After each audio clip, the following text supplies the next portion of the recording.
Mambo vipi mrembo? Umependeza. Yova. Unaniuzi bwana. Yaani kwenye hichi kijiji katika kitu ambacho kinaniuzi ni salamu. Hebu nikwambie kitu kimoja mwanamke.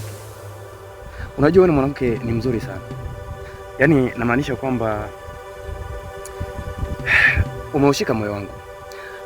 I love you please. Nakupenda sana. Unajua nimesimama hapa kukusikiliza, nikajua labda ni kitu cha muhimu ambacho unataka kuniambia, lakini nashangaa unaanza kuniongelea lugha ambazo mwenyewe sizielewi. Unaniambia vitu ambavyo ni sivyo kabisa. Unamaanisha nini kusema hivyo? Calm down.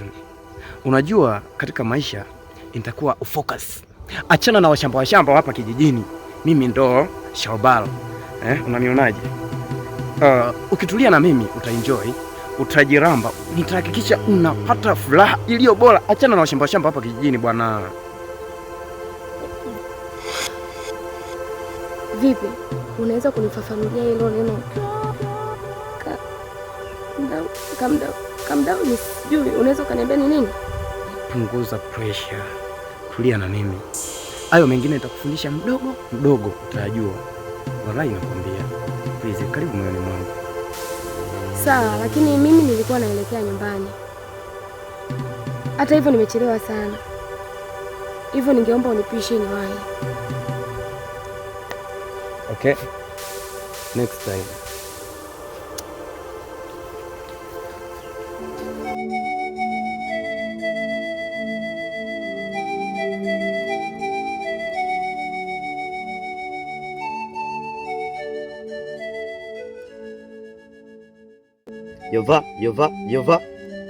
Yova.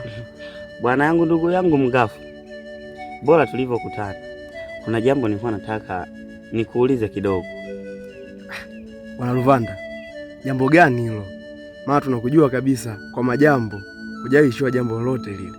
Unajua ndugu yangu, yule mgeni nilivyompokea na kumleta kwako, lakini bado kuna kitu ambacho nafikiria kuhusu yeye. Yule mgeni ni tofauti na sisi, mavazi yake ni tofauti na sisi. Hivi yule mgeni alivyovaa vile na mavazi yake, ina maana hujui mila na desturi za kijiji chetu? Bwana Luvanda, mimi sidhani kama kuna shida, kwa sababu yule pale mzazi wake chimbuko lake ni hapa kijijini. Baba yake na babangu walikuwa ni watu marafiki sana. Baba yake akamchukua akampeleka mjini kwa ajili ya kusoma. Hivyo amerudi kama kutusalimia tu na akai sana. Nadhani hili juma likisha tu anarudi mjini. Yaani hapo ndo nashindwa kuelewa kwamba ni mgeni ambaye umempokea wewe, lakini ndugu yangu, hii ambayo unaifanya haiko sawa, kwa sababu we mwenyewe unaelewa mila na desturi za kijiji chetu. Vipi kuhusu yeye? Hataleta changamoto yoyote kwa upande wetu sisi? Lazima ataleta shida na maafa, kwa sababu kijiji hakiruhusiwi kupokea mgeni wa aina yoyote, hata kama ni ndugu yangu, bila taarifa. Na wewe umempokea na unasema ni ndugu yako, kwa lazima italeta shida ndugu yangu. Waluvanda, kuwa na amani, hakuna jambo litatokea lolote baya. Naomba nikuache.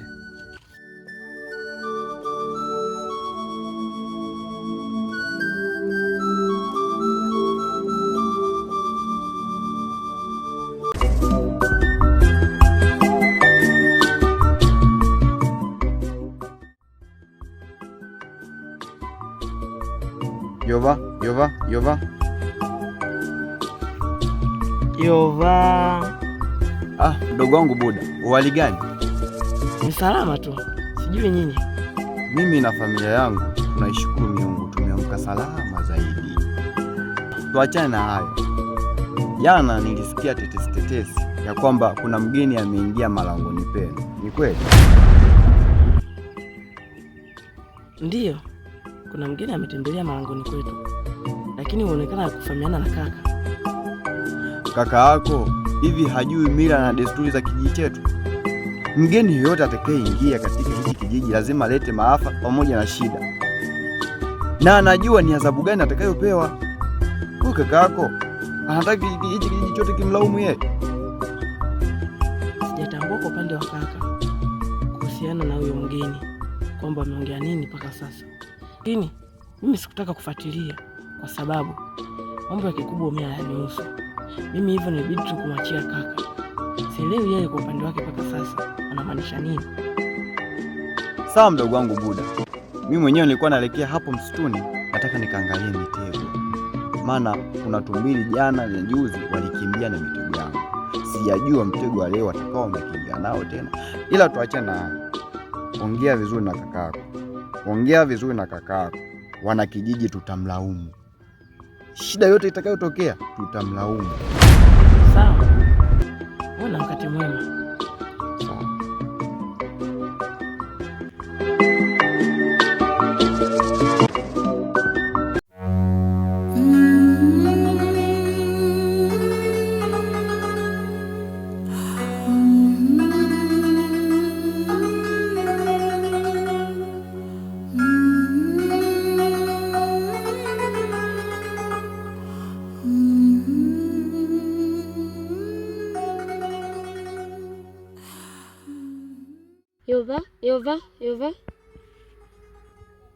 Yova. Ndugu wangu Wande, umetoka wapi sasa hivi? Kaka, mimi nimetoka huko bondeni kwa kina Wambi, nilienda kumsalimia mama moja. Na nani aliyokuruhusu utoke nyumbani? Kaka, ni kweli niliondoka bila ruksa yako, lakini nilikuangalia na nilikutafuta, sikukuona mahali popote pale. Kwa ndo maana niliondoka bila kukuaga, ila naomba unisamehe kwa hilo kaka.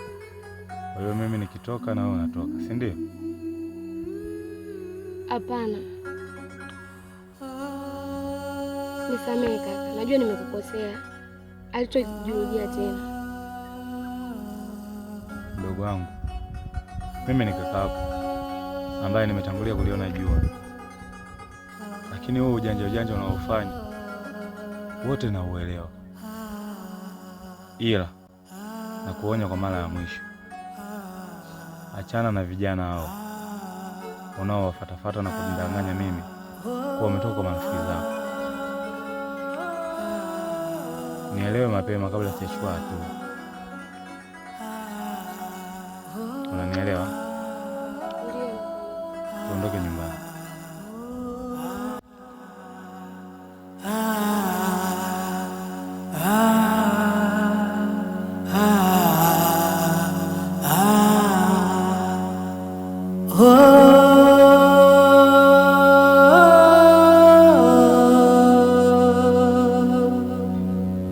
Ndugu yangu Mangungu,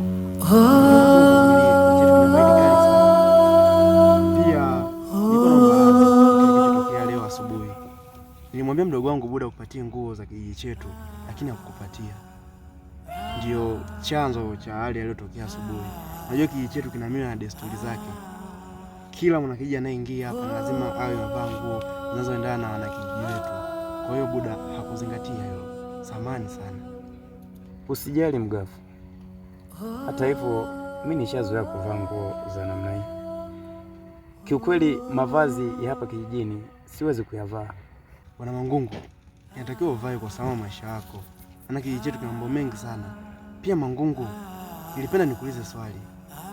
Ukiachana na hilo swala ambalo umesema kuja kutusalimia, je, ni zumuni gani lingine ambalo limekuleta? Najua haiwezekani ufunge safari umbali mrefu kuja kutusalimia tu. Kutakuwa kuna kajambo bwana. Bwana Mgafu, kilichonileta hapa kijijini kuna issue business. Ndo nini hicho? Mjomba, tuliza, unaweza kung'ata ulimi, tutajua. Sawa ndugu yangu Mangungu, najua usiku wenyewe ushaingia, ni giza kali, afu kijiji chetu pia kina wanyama wakali. Sija ukatukuta hapa hatuna hata mikuki, bora tukalale ndani. Ni kweli, hata mwenyewe nilikuwa naogopa, maana mapoli ya huku yanatisha sana. Naomba niruhusu niingie ndani. Unaweza ukaenda. Okay, sawa. unajua unanichanganya kwa vitu unavyoviongea. Okay, sijui, bora ongea Kiswahili ambacho mjomba. Ngoja niingie ndani.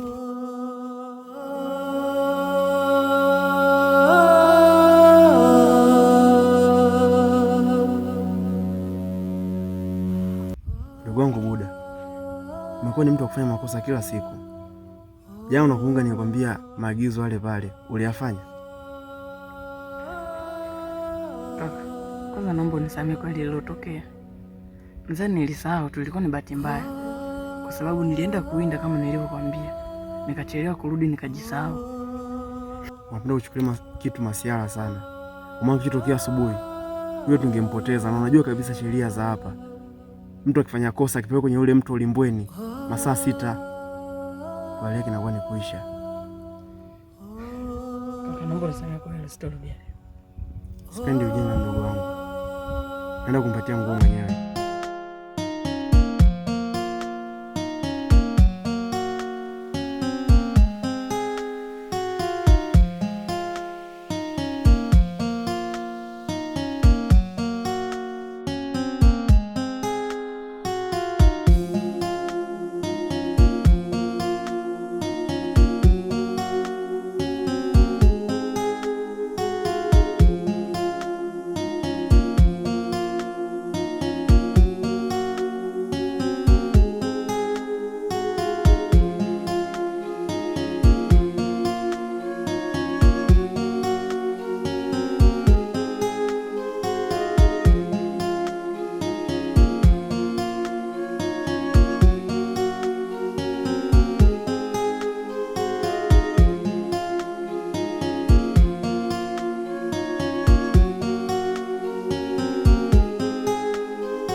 Yova.